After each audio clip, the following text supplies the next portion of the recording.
Welcome to Chillin' Ghost Stories, where the scariest tales come to life in the dead of night. Tonight, we venture into the eerie legends of Thailand, a land haunted by vengeful spirits, black magic, and chilling apparitions. Turn off the lights, put on your headphones, and prepare to face your deepest fears. Let's begin. Chapter 9. The Black Cat's Curse. Not wanting to keep Limey waiting, the monk watched as the glowing spots began to move. From within the trees, a group of black cats slowly emerged. They were all just as large as the demon cat on the ground. One by one, they gracefully leaped down, forming a circle that surrounded the two. Limey was truly frightened. She backed up close to the monk, stammering, "There are too many of them. What should we do?" "Stay calm." The monk whispered and continued chanting, his eyes remaining closed. Only Limey was left fidgeting, unsure of what to do. At that moment, one of the cats leaped at her. Limey slashed it across the body, and it fell to the ground with a thud. Black blood oozed out, eventually turning into a pool of mud. Seeing this, the other cats went into a frenzy, madly lunging to bite and claw at the two in front of them. The monk and Limey stood back to back, continuously fending off the demon cats. One wielded a staff, the other slashed with a knife, while the demon cats clawed and bit, turning the battle into chaos. "I didn't expect there to be so many of these demon cats." Ploy stood to the side, watching the fight with a leisurely air, a knowing smile in her eyes, but the real show is yet to come. Back with the two, the demon cats had stopped their assault. The apparent leader glanced at the injured cats writhing on the ground and assessed the situation. Charging blindly wasn't the best strategy. It let out a cry, and the other cats began to circle the two, growling continuously, creating a threatening sound meant to intimidate their prey. The cats moved faster and faster, even leaping onto tree branches, forming a swirling vortex of sound that drilled into the minds of those trapped inside. Limey clutched her head and crouched down, desperately covering her ears. The monk continued to chant, but his face was contorted in discomfort. Swish! A claw slashed across the monk's back, forcing him to open his eyes in pain. What was happening? His senses and perception couldn't detect the attack. Another shadow swished past, and the monk barely dodged, but still got a scratch on his face. Limey turned to him in panic, "Are you okay?" "I'm fine. They're using this method to disrupt my spells." "Humph." The monk planted his staff firmly in the ground and retrieved a bronze bowl from his bag. Before closing his eyes, he warned Limey, "Be careful." Clang, clang, clang. The metallic sounds echoed, blending with the Buddhist chants that began to stir the forest. Two types of sounds, one solemn, the other eerie, clashed against each other. Limey, caught in the middle, felt as if her head was about to explode, leaving her no strength to pay attention to the cats. Fortunately, the demon cats were also affected by the continuous Buddhist chants. Their heightened hearing, usually an advantage, now became a double-edged sword, causing them immense discomfort. The circle of shadows slowed and became disordered. They wanted to flee but couldn't, and attacking was no longer an option. They were tormented to the point of madness. The sounds they made were no longer the same, instead, they were cries of pain. Limey finally felt some relief. She noticed the cats writhing on the ground and, gritting her teeth, raised her knife to finish them off. But then, she suddenly realized that the black fur on the demon cats was falling off, revealing golden fur underneath. They were forest cats. Looking into their blue eyes, Limey's love for animals stirred within her, and she slowly lowered her knife. Human and beast locked eyes, as if an invisible thread connected their hearts. "Kill us. We don't want to serve the demon cat anymore. Save us." Pleading voices echoed in Limey's mind, accompanied by sounds of pain. Tears welled up in her eyes as she whispered, "I can't. I won't kill you. The animals in this forest are my friends. I'll kill the demon cat and save you." The forest cats had now returned to their original forms, all lying exhausted on the ground. They were no longer in pain, just utterly spent. The monk stopped chanting and took a deep breath, trembling as he leaned on his wooden staff. Simultaneously exorcising over a dozen demon cats was no easy feat, especially with the wound on his back bleeding profusely, staining his robe. Limey hurriedly supported the monk, her face pale and sweaty, asking, "Are you okay?" "I need water." Limey quickly wrung water from a soaked cloth for the monk to drink. Though it wasn't much, it helped alleviate his thirst. One of the forest cats struggled to its feet and jumped into a nearby bush. Moments later, it returned with a bunch of herbs. The two recognized it as a medicinal plant used to dress wounds.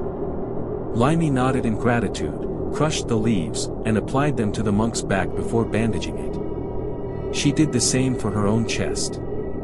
Both humans and animals lay sprawled on the ground, breathing heavily. Everyone was exhausted after the battle. Limey turned to the monk and said, "You've saved these forest cats." The monk looked at the large cats and shook his head. "For now, it's only temporary."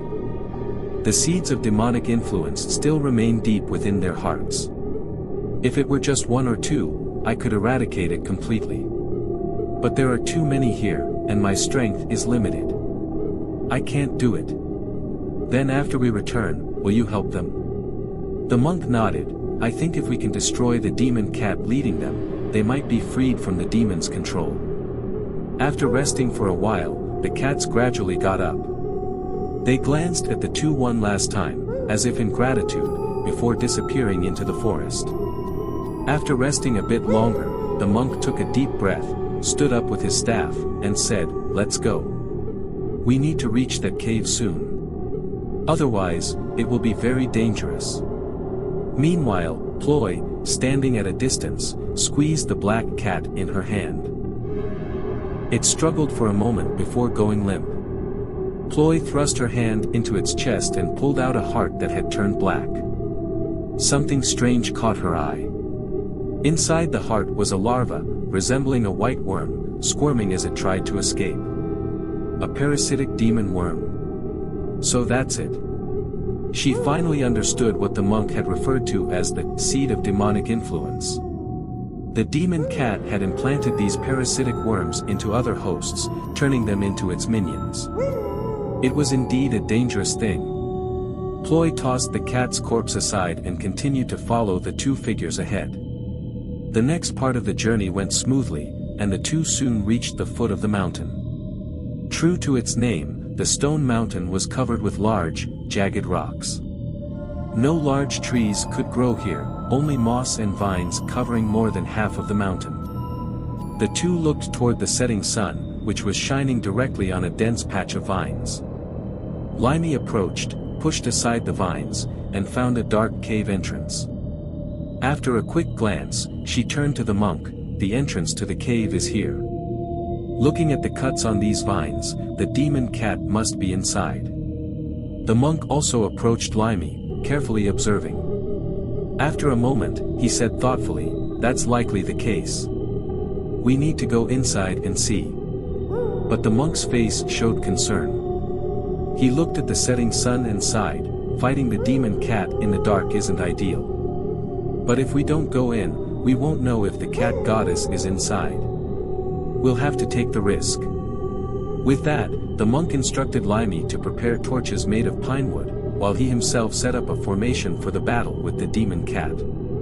Time was running out, so they had to prepare thoroughly. The last light of day was fading.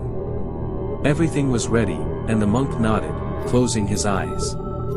Limey rushed forward, using her knife to cut through the vines blocking the way. The two figures slowly entered. The cave wasn't too large, just tall enough to pass through, but it became more spacious the further they went. The air grew colder. The two moved cautiously, step by step, observing their surroundings. In the crevices of the rocks, many bats hung upside down. The sound of dripping water made their nerves even more tense. "There's a strange smell," Limey muttered. The unpleasant odor grew stronger. It was the smell of decomposing corpses. It assaulted her nose, reaching her brain and making her want to vomit on the spot. The monk handed Limey a slice of ginger and told her to put it in her mouth. The warm, spicy flavor spread through her throat, and it worked. At least she no longer felt nauseous. The path into the cave was quite deep, and the space had become more open. The temperature had dropped significantly, but there was still no sign of movement except for the faint sound of their footsteps. The flickering torchlight wasn't enough to illuminate the entire cave. Suddenly, the monk stopped and turned around. "Get out." Limey turned her head in surprise, but there was nothing there. The monk frowned and was about to take another step when a shadow flashed past, knocking the torch out of Limey's hand and extinguishing it in a puddle of water. The monk quickly stepped in front of her and shouted, "Be careful." The sound echoed through the cave, startling the bats, which flew chaotically. The two ducked to avoid them. At that moment, a large shadow lunged at them.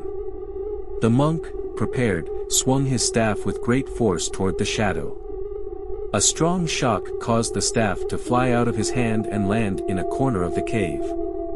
The shadow let out a screech and jumped back into a crevice in the wall. Its eyes glowed with a cold, blue light, staring intently at the two. "Are you okay?" Limey asked worriedly. The monk shook his head and handed her the remaining torch, saying, "Don't let it go out, or we'll be in great danger."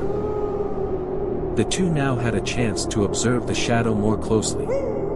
It slowly stood up, revealing a gaunt figure with long hair covering most of its body. Limey was startled. "Is that the demon cat?" The monk didn't answer, his eyes glancing toward the staff not far away. The three stood in a tense standoff, each observing the others, waiting for someone to make the first move. Limey, not wanting the torch to go out, bent down to pick up the one that had been knocked out earlier to relight it. At that moment, the demon cat lunged at her, aiming to kill. The weakness of humans is darkness, while it is the strength of cats. Without light, humans are almost helpless. The monk, startled, stretched out to grab the staff and swung it toward Limey, shouting loudly. Limey, startled, stumbled forward, narrowly avoiding a deadly strike. The demon cat, hit twice by the monk, fell to the ground. It was furious, letting out a hoarse, almost human-like voice, "Gruel. Kill. Kill." With that, it let out an angry roar. Deep within the cave, rapid, continuous sounds echoed. The monk frowned and quickly moved to protect Limey. The demon cat didn't attack again but jumped onto the cave wall, waiting. A series of roars erupted simultaneously, echoing through the cave, almost piercing their eardrums. From the darkness, nearly 10 shadows rushed out. They were all similar to the demon cat outside, covered in fur, moving on all fours, growling like wild beasts. Limey, witnessing this, trembled in fear. There are too many of them. These half-human, half-beast creatures were even more terrifying than the forest cats from earlier. They not only had the speed of cats but also the strength and intelligence of humans. After surrounding the two, the demon cats seemed to laugh in delight. "Kill. Die." The demon cats simultaneously leaped, continuously attacking the two with incredible speed. Limey could only swing her knife wildly, already suffering several wounds. The monk wasn't faring much better, gradually unable to keep up with their speed. Both were beaten to the ground. At this point, there was nothing left to defend against them. They were too strong. One of the demon cats approached, looking at the two unfortunate souls before it and laughing, trying to speak in a human voice. "You dared to walk into our trap. You must die." At that moment, the monk looked up and smiled. "It's not over yet." With that, the monk grabbed the torch from Limey and lit his own chest on fire. The flames caught his clothes and skin, shocking the demon cats. Boom! A powerful explosion suddenly injured all the surrounding demon cats. Pine resin, once ignited, was difficult to extinguish, and the fur of the cats caused the flames to spread rapidly. All the demon cats rolled on the ground, writhing and howling in agony. Thick smoke from Limey's body continuously billowed out, filling the cave. The cats, already burning, inhaled the pungent smoke, leaving them no escape. Exhausted, they collapsed to the ground, dying one by one. Outside, the monk opened his eyes and looked at the smoke spreading to the entrance, saying, "It seems things have calmed down inside." Limey, astonished, looked into the dark cave, not understanding what had happened. The cries had gradually subsided. It turned out that the two figures who had entered were just dummies made of straw and pine resin, mixed with sulfur and dried bat droppings, compressed into bamboo tubes. They were then dressed in the outer clothes of the two to deceive the keen hearing of the cats. Using just two dummies and the monk's spells, they had managed to scout and eliminate a significant number of demon cats. It was truly a masterful plan. Limey now deeply admired the monk before her. He picked up the knife, now smeared with blood and marked by the monk's seal, and stood at the cave entrance, saying, "The demon cats are dead. Let's go in." The monk looked into the darkness for a moment and said, "Not yet. Burn this wet straw and blow the smoke inside. Add the remaining bat droppings as well." Limey obeyed, fanning the thick smoke into the cave. The dense smoke filled the space, and soon the remaining demon cats, not yet dead, rushed out, seeking to escape. But it wasn't that simple. The entrance was now strung with red threads tied to stakes made of rotten wood. As the cats lunged out, they were ensnared by the threads, controlled by the monk from the side. Limey simply used her knife to stab each one through the heart. Everything went according to the monk's plan. Although he wanted to save these demon cats, he knew that, unlike the forest cats, these humans had died the moment they transformed and grew fur. At best, only a trace of their human nature remained. After a while, no more cats emerged. The monk clasped his hands and bowed before the bodies that were slowly turning into mud. Limey, however, was relieved. "That's it. Let's go save the cat goddess." "Not yet. Those were just the minions. The real demon is still inside." As soon as he finished speaking, a strange laughter echoed from within. "You're quite something. Killing all my soldiers. You'll pay with your lives." A cloud of black smoke billowed out, forming the shape of a giant cat's head. It opened its mouth, intending to swallow the two outside. Limey, seeing this, was terrified and jumped aside. The monk, however, remained calm. He picked up a piece of rotten wood and swung it a few times, dispersing a large portion of the black smoke. "Just illusions. Show yourself." From inside, a tall figure with cat ears stood, looking out.